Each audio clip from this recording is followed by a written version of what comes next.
අපි ඉතින් කවදාවත් ඔය ටර්කි පර්කි කන්නේ. අනේ ඕකෝ යන්න පැය 6ක් විතර ගියා. සපත්තුවක් කෑවා වගේ තමයි තිබ්බේ. එක කටු මෙච්චර ලොකුයි. Welcome to Bed Talk Christmas edition. පොඩි දෙයක් තියෙනවා.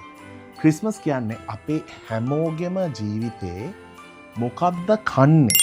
මේක ලොකු ප්‍රශ්නයක් නේ. අපි ඉතින් කවදාවත් ඔය ටර්කි පර්කි කන්නේ. ඔය වගේ ලොකු බර්ඩ් කෙනෙක්ව කොහොමදනේ කන්නේ? මගේ පළවෙනි රේඩියෝ ජොබ් එකේ තිබ්බා පොඩි කොම්පිටිෂන් එකක්. ඒකින් ඉතුරු වෙච්ච ටර්කියක් අපිට හම්බුණා. මම ඉතින් ගෙදර උස්සගෙන ආවා ලොකුම ලොකු ටර්කියක්. අනේ ඕකෝ යන්න පැය 6ක් විතර ගියා. ඒත් ඒක කිසි රසක් නැහැ. සපත්තුවක් කෑවා වගේ තමයි තිබ්බේ. කොච්චර try කළත් බැරි වෙලා මගේ කසින් ට දුබා. ඒකේ එක කටු මෙච්චර ලොකුයි. ඕවා කන්න නෙමෙයි හදලා තියෙන්නේ. කමක් නැහැ. අපේ ක්‍රිස්මස් මෙනියු එක හරි සිම්පල්. පළවෙනි ක්‍රිස්මස් එකට මට මේ බේකන් කන්න ඕනේ කියලා ආසාවක්. අවුරුද්දක්ම බලාගෙන ඉඳලා අම්මා ඉතින් අම්මගේ පොඩි පඩින් අපිට අරන් දුන්නා බේකන් ස්ක්‍රැම්බල්ඩ් එග් කඩේ පාන්.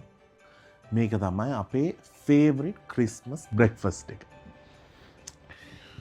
දැන් පළවෙනි අවුරුද්දේ දැන් බේකන් එක ෆ්‍රයි කරනකොට ඒ සුවඳක් එනවා. ඒක දැන් බලාගෙන මම ඉන්නකොට අනේ අපිට ආන්ටි කෙනෙක් හිටියා. එයාට ඉතින් කවුරුත් නැහැ. එයා ඉතින් හරි පොෂ්. එයා කනවනම් කන්නේ බේකන් නෙමෙයි බේකන්ස්. අනේ යා උදේ පූජා ඉවර කරලා අපේ ගෙදර ආවනේ.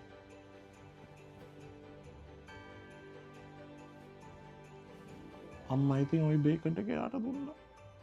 මට එකයි අක්කට එකයි.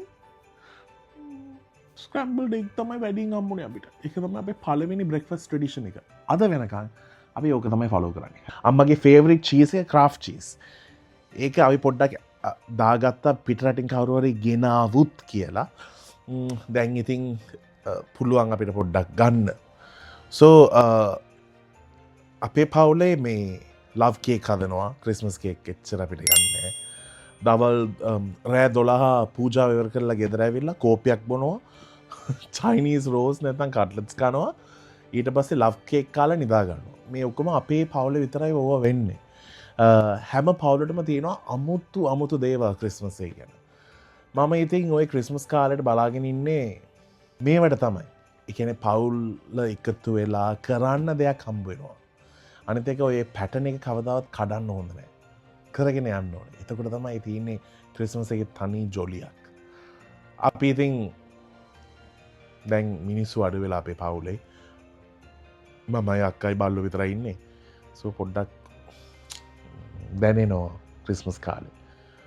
අම්මත් නැති වුණේ ඩිසෙම්බර් 15 වෙනිදා. සෝ ලේසි නෑ. ක්‍රිස්මස් කියන්නේ මම හිතන්න විදියට it's the only time of the year where you are sad because you're happy and you're sad because you're sad.